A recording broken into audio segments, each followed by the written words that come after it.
तीसरा प्रश्न, भगवान, जीवन रीता रीता क्यों लगता है? न कोई उमंग, न कोई उत्साह, न कोई उत्सव, और मैं अभी 25 वर्ष का ही हूं। विवाह और घर द्वार की झंझट में पड़ना नहीं चाहता हूं। ब्रह्मचर्य ही मेरे जीवन का लक्ष्य है। आपके आशीष चाहिए। रोहित, आशीष तो मैं दूं, आशीष देने में क्या कंजूसी करनी, मगर तुम गलत आशीष मांग रहे हो। ब्रह्मचर्य जीवन का लक्ष्य है, ऐसा मानकर चलोगे तो ब्रह्मचर्य कभी उपलब्ध न होगा। ब्रह्मचर्य लक्ष्य नहीं है। ब्रह्मचर्य तो जीवन के सारे सुख दुख, सफलता विफलता, काम प्रेम, इन सारे अनुभवों का निचोड़ है, निष्पत्ति। लक्ष्य नहीं है, परिणाम है। लक्ष्य का तो अर्थ होता है कि हम चले, हमने तय ही कर लिया कि ब्रह्मचर्य पाके रहेंगे। अब हम न देखेंगे बाएं, न देखेंगे दाएं। अब हम बस गेंडे की तरह चले सीधे। लक्ष्य का तो अर्थ होता है कि तय कर लिया।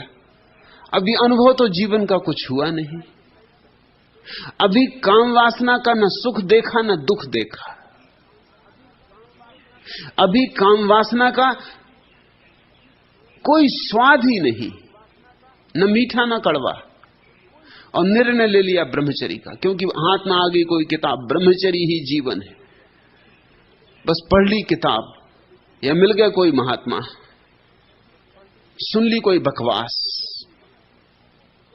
तय कर लिया। या घर में देखा, और सभी तो घर में पैदा होते हैं और कहीं तो पैदा होने का उपाय नहीं। घर में देखा कि मां बाप सुबह से सांझ कलह करते, झगड़ा, झंझट, उपद्रव। ये बहुत आश्चर्यजनक है कि मां बाप को देख देख के भी बेटे एक न एक दिन विवाह कर लेते। ये बड़ा चमत्कार है। अगर जरा भी अकल हो तो मां बाप को देख के एकदम भाग खड़े हों कि बस हो गया, बहुत देख लिया जो देखना था। मगर एक प्राकृतिक भ्रमना है, एक प्राकृतिक भ्रमजाल है, जो भीतर से ये कहता है कि ये मां बाप की गलती है।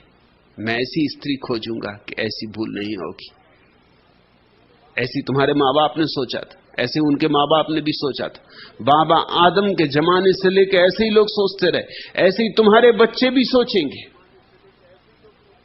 मैं अपवाद हो जाऊंगा, हम ऐसा काम ही ना करेंगे।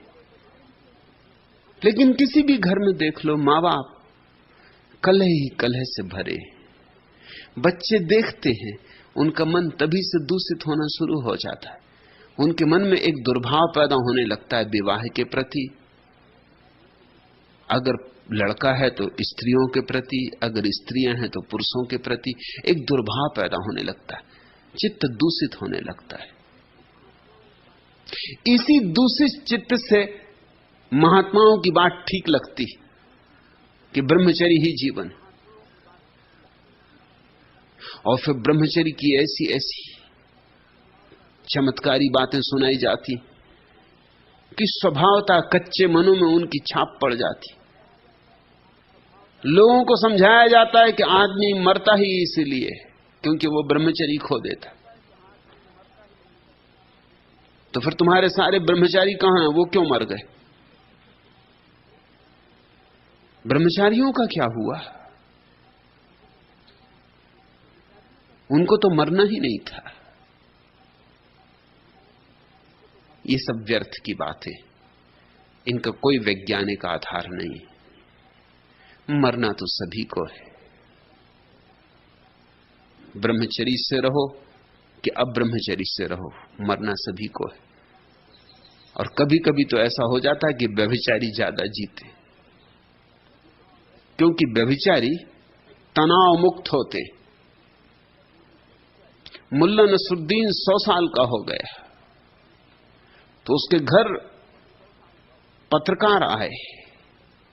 100 साल का हो जाना, उससे पूछा कि तुम्हारे 100 साल के हो जाने का राज क्या है? उसने कहा, राज न मैंने कभी शराब पी, न कभी विवाह किया, न किसी स्त्री के पीछे भागा दौड़ा, शराब तो दूर, कभी सिगरेट भी नहीं पी।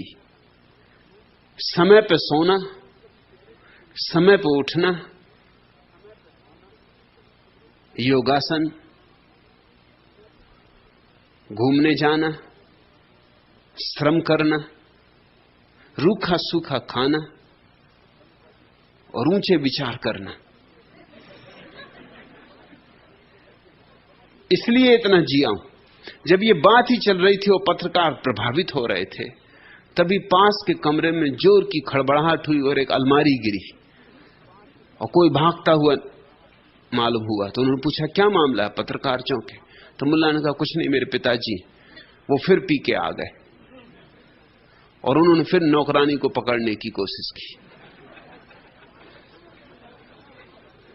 तब तो पत्रकार और चौंके कि आपके पिताजी अभी जिंदा हैं? उन्होंने कहा, उनकी उम्र 120 साल है। मगर वो आदतें अपनी छोड़ते ही नहीं। समझा समझा के मैं हार गया। अभी भी पीना और अभी भी उपद्रव करना। तुम्हें समझाया जाता रहा है कि ब्रह्मचर्य के ऐसे लाभ, वैसे लाभ, कि तुम्हारी बुद्धि बढ़ेगी और तुम्हारी बुद्धि बड़ी प्रखर हो जाएगी। लेकिन तुम्हारे ब्रह्मचारियों का क्या हिसाब है? अगर ये सच होता तो दुनिया की सारी नोबेल प्राइज भारत आती।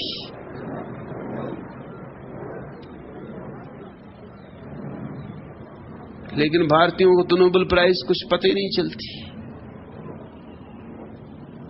सर्वाधिक नोबेल प्राइज मिलती है यहूदियों को, और यहूदियों में ब्रह्मचर्य पर बिल्कुल भरोसा नहीं। यहूदी ब्रह्मचर्य को मानते ही नहीं। यहूदी रबाई भी विवाहित होता है, ब्रह्मचारी नहीं होता। वो ब्रह्मचर्य विरोधी।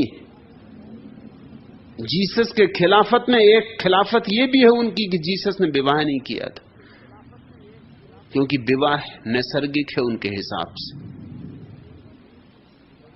यहूदियों को सर्वाधिक नोबेल प्राइज मिलती, उनकी संख्या बड़ी छोटी है। ये 60 करोड़ का मुल्क, कितनी नोबेल प्राइज तुम्हें मिलती? अगर गिनने बैठो तो उंगलियों पे 1, 2, 3 लोगों को मिली, और जिनको मिली उनमें एक भी ब्रह्मचारी नहीं था। न तो रविन्द्रनाथ, न डॉक्टर रमन, न जगदीश चंद्र बसु, एक भी ब्रह्मचारी नहीं था। नोबेल प्राइज तो मिलनी चाहिए पुरी के शंकराचार्य इत्यादि को, मगर इनको तो कुछ मिलती नहीं। नोबेल प्राइज तो मिलनी चाहिए हिमालय में बैठे हुए तुम्हारे ब्रह्मचारियों को, जो अपनी गुफाओं में बैठे हुए, मगर इनकी बुद्धि में तो कुछ दिखाई पड़ता नहीं। मैं निरीक्षण से कह रहा हूं, ऐसे ही नहीं कह रहा हूं। मैं तुम्हारे सब तरह के साधु सन्यासियों को जान के कह रहा हूं, हिंदुओं के, जैनों के, बौद्धों के। जितने जड़ बुद्धि मुझे तुम्हारे साधु दिखाई पड़े, उतने मुझे ग्रस्त भी नहीं दिखाई पड़ते। बाजार में भी कभी कभी किसी आंख में रौनक दिखाई पड़ जाती, मगर तुम्हारे आश्रमों में तो बिल्कुल बेरौनकी छाई हुई। तुम्हारे आश्रम तो बिल्कुल मुर्दा है। ब्रह्मचर्य के संबंध में व्यर्थ की बकवासें सुन सुन के रोहित तुम्हारे मन में उठता होगा, ब्रह्मचर्य ही लक्ष्य। ब्रह्मचर्य को तो लक्ष्य बना लिया, अब उसका परिणाम भोगो। अब कह रहे हो कि न कोई उमंग, न कोई उत्साह, न कोई उत्सव, अब मैं क्या करूं? ये आपका ही इंतजाम है। कहते हो जीवन रीता रीता क्यों लगता है? रीता रीता नहीं लगेगा तो क्या भरा भरा लगेगा? पहले जिंदगी को सहज ढंग से जियो। ब्रह्मचर्य तो अंतिम पराकाष्ठा है, वह तो सार निचोड़, बहुत बहुत फूलों का इत्र है। ऐसे नहीं मिलता कि ले ली कसम कि ब्रह्मचर्य से रहेंगे, कि बांध लिया लंगोट खूब कस के, हो गए ब्रह्मचर्य को उपलब्ध। इतनी मूढ़ता की बातों में ना पड़ो, थोड़ी अकल से काम लो, नहीं तो जितना लंगोट कस के बांधोगे उतने जीवन रीता रीता, न कोई उमंग, न कोई उत्साह, न कोई उत्सव। और प्रश्न मुझसे पूछोगे, पूछो ये प्रश्न अपने महात्माओं से, पूछो करपात्री महाराज से, जो तुम्हें ये बकवास सिखा रहे हैं उनसे पूछो। मैं तो तुमसे जीवन को सहज जीने के लिए कह रहा हूं। मैं तो कह रहा हूं कि जो तुम्हारे भीतर स्वाभाविक है उसे उसकी अभिव्यक्ति दो, उसे पूरी अभिव्यक्ति दो। उसकी अभिव्यक्ति से ही धीरे धीरे धीरे तुम पकोगे। वह परिपक्वता एक दिन जरूर ब्रह्मचर्य लाती। ब्रह्मचर्य जरूर एक दिन खिलता है और अपूर्व फूल है ब्रह्मचर्य का। लेकिन ब्रह्मचर्य का अर्थ केवल काम वासना का निरोध नहीं होता। ब्रह्मचर्य का अर्थ उस शब्द में ही छिपा है, ब्रह्म जैसी चर्या, ईश्वरीय आचरण। उसका कोई इतना छोटा अर्थ नहीं है कि काम वासना का निरोध। उसका अर्थ बहुत बड़ा है। उसका अर्थ नकारात्मक नहीं है, विधायक है। तुम जरा ब्रह्मचर्य शब्द पर देखो, ख्याल दो। अंग्रेजी में कोई शब्द नहीं है ब्रह्मचर्य को अनुवाद करने के लिए। जो शब्द है अंग्रेजी में सेलिबेसी, वो अनुवाद नहीं करता उसका, क्योंकि सेलिबेसी नकारात्मक है।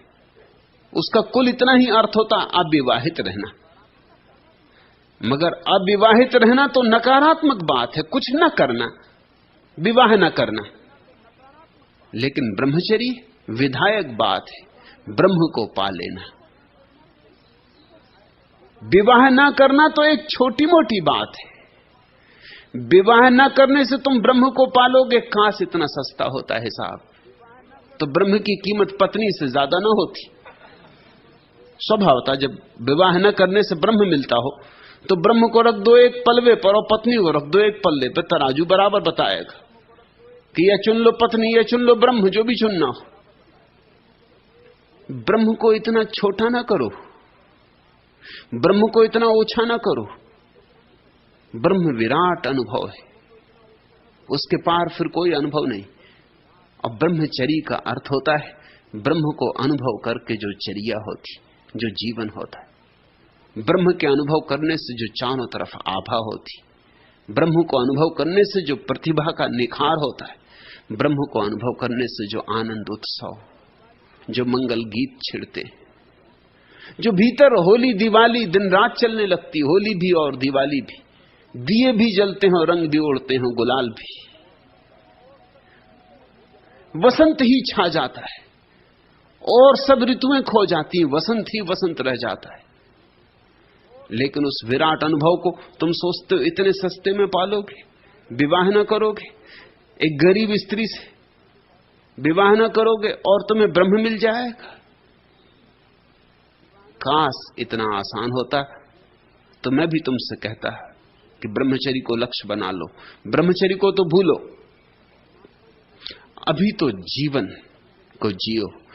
परमात्मा ने जो जीवन दिया है उसे उसकी समग्रता में जियो, परिपूर्णता में जियो।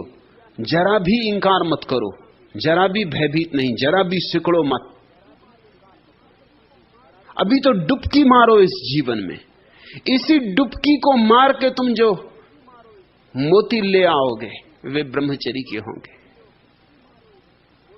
ब्रह्मचर्य जीवन विपरीत नहीं, जीवन का सार निचोड़ है। जैसा कुछ चाहा था वैसा तो हुआ नहीं। शब्दों की भीड़ और हम, जलते संबंध और भ्रम।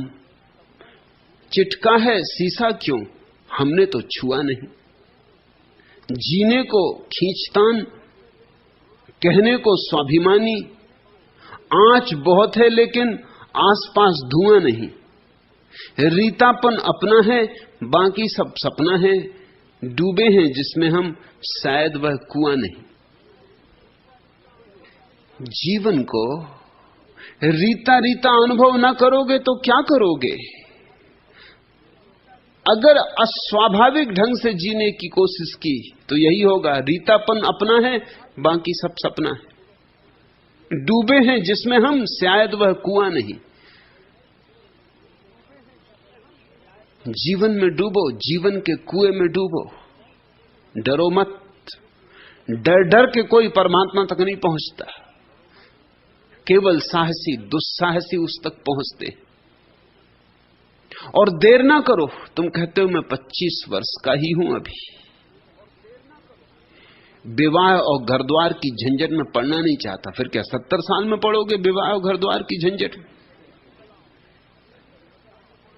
अभी पढ़ो तो 70 तक निकल आओगे।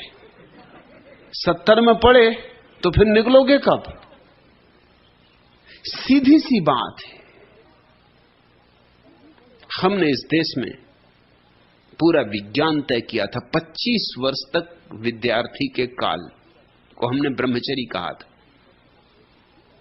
क्योंकि सब तरह से डूब जाना अध्ययन में, मनन में, संगीत में, शास्त्र में, कला में, तो ब्रह्मचर्य अपने आप फलित होगा।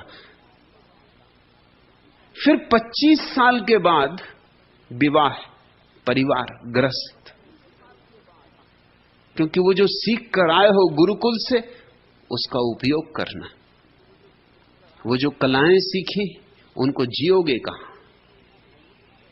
वो जो मूर्ति गढ़ना सीखा उनको गढ़ोगे कहां? वो जो ध्यान सीखा गुरुकुल में उसको परखोगे कहां?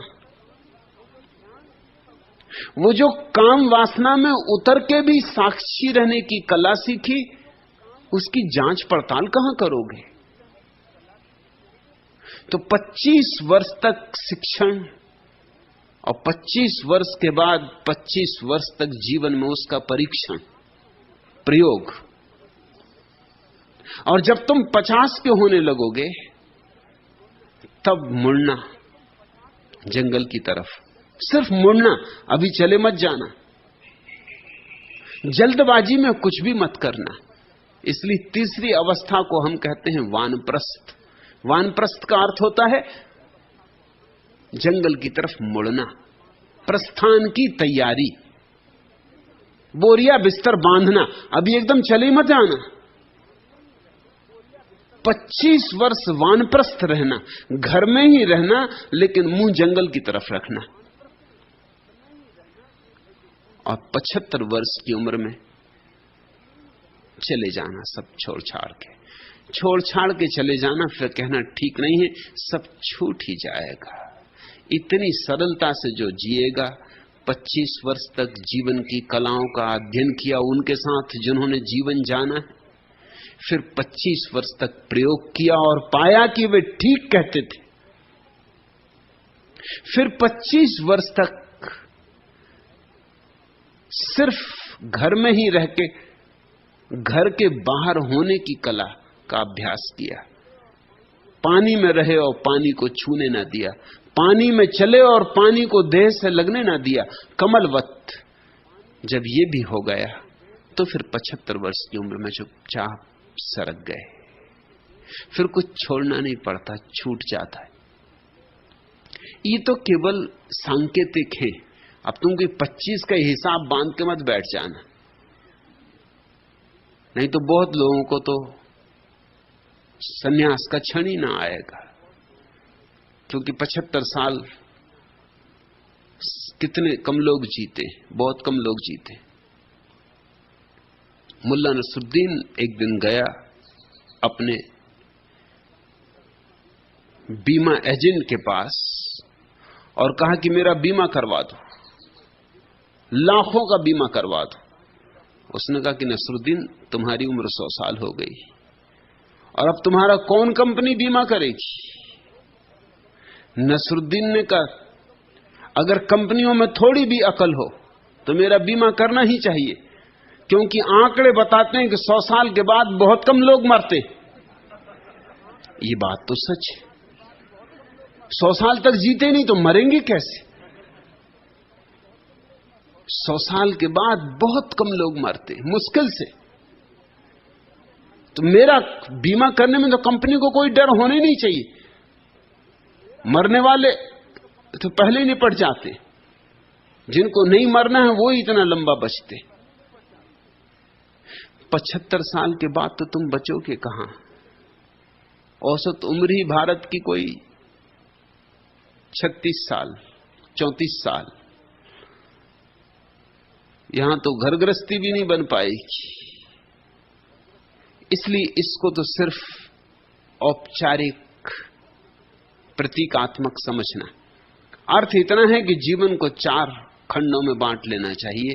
एक खंड अध्ययन मनन, दूसरा खंड प्रयोग परीक्षण, तीसरा खंड तैयारी, चौथा खंड डूब जाना परमात्मा में। नहीं तो अभी तो किसी तरह दबा लोगे। ये एक बहुत महत्व की बात है समझ लेनी कि जवान आदमी अगर ब्रह्मचर्य रखना चाहे तो आसान है, क्योंकि दबाने की भी ताकत होती, और जैसे जैसे उम्र कम होगी दबाने की ताकत कम होगी और मुश्किल बढ़ती जाएगी। तथाकथित ब्रह्मचारियों को असली कठिनाई 40 साल के बाद शुरू होती, क्योंकि दबाने की ताकत तो कम हो जाती है और जिसको दबाया है वो ताजा का ताजा, वासना दग्ध भीतर अंगारों की तरह मौजूद, और तुम्हारी दबाने की ताकत रोज कम होने लगी, फिर वासना बदला लेगी, फिर दुनिया हंसेगी। अभी अच्छा है, जीवन में उतरो। एक धार मारकर चली गई बयार, सिहर रहा मन अब तक घाव आर पार। हंसती है घास आसपास, हंसते हैं रक्त रंगे ढीठ कचनार। फिर घास भी हंसेगी, ढीठ कचनार भी हंसेंगे। बुढ़ापे में दूल्हा बनोगे, घास भी हंसेगी, कचनार भी हंसेंगे। बुढ़ापे में दूल्हा बनोगे, जिस घोड़े पे सवार होगे वो भी हिनहिनाएगा। अभी समय, यही समय जब जीवन को जियो, उत्फुल्लता आ जाएगी, उत्साह आएगा, उमंग आएगा, उत्सव आएगा। यद्यपि ये उत्सव, ये उत्साह, उमंग सब क्षणभंगुर, जल्दी ही आएगी भी और चली भी जाएगी, टिकने वाली नहीं। लेकिन इस अनुभव से गुजरना जरूरी। क्षण भंगुर के अनुभव से जो गुजरता है वही शाश्वत का प्यासा होता है। अभी तुम्हारी शाश्वत की प्यास भी झूठी, अभी तुमने बूंद ही नहीं पी और तुम सागर पीने की बातें करने लगे। अभी चम्मच भर भी जीवन को नहीं चखा और ब्रह्मचर्य की बातें करने लगे। नहीं नहीं रोहित, अभी तो प्रेम के द्वार खोलो। आज मानव का सुनहला प्रात है, आज विस्मृत का मृदुल आघात है, आज अलसित और मादकता भरे सुखद सपनों से शिथिल यह गात है। माननी हंसकर हृदय को खोल दो, आज तो तुम प्यार से कुछ बोल दो। आज सौरभ में भरा उच्छ्वास है, आज कंपित भ्रमित सा वातास है, आज सतदल पर मुदित सा झूलता कर रहा अटखेलियां हिमहास है। लाज की सीमा प्रिय तुम तोड़ दो, आज मिल लो मान करना छोड़ दो। आज मधुकर कर रहा मधुपान है, आज कलिका दे रही रसदान है। आज बोरों पर बिकल बोरी हुई कोकिला करती प्रणय का गान है। यह हृदय की भेंट है, स्वीकार हो। आज यौवन का सुमुख अभिसार हो। आज नैनों में भरा उत्साह है, आज उर्मे एक पुलकित चाह है। आज श्वासों में उमड़कर बह रहा प्रेम का स्वच्छंद मुक्त प्रवाह है। डूब जाएं देवी, हम तुम एक हो। आज मनसिज का प्रथम अभिषेक हो। अभी तो प्रेम का निवेदन करो, अभी तो कोई द्वार खटखटाओ, अभी तो प्रेमी खोजो, प्रेसी खोजो, अभी तो इस जगत को जियो और त्वरा से जियो। जितनी त्वरा से जियोगे उतने ही जल्दी इससे मुक्त होने की घड़ी आ जाएगी। जितनी अखंडता और समग्रता से जियोगे उतने ही शीघ्र ब्रह्मचर्य का फूल खिलेगा। तुम्हारे खिलाने से नहीं, अपने आप खिलेगा। तुम एक दिन पाओगे खिल गया। लक्ष्य नहीं है ब्रह्मचर्य, परिणाम है।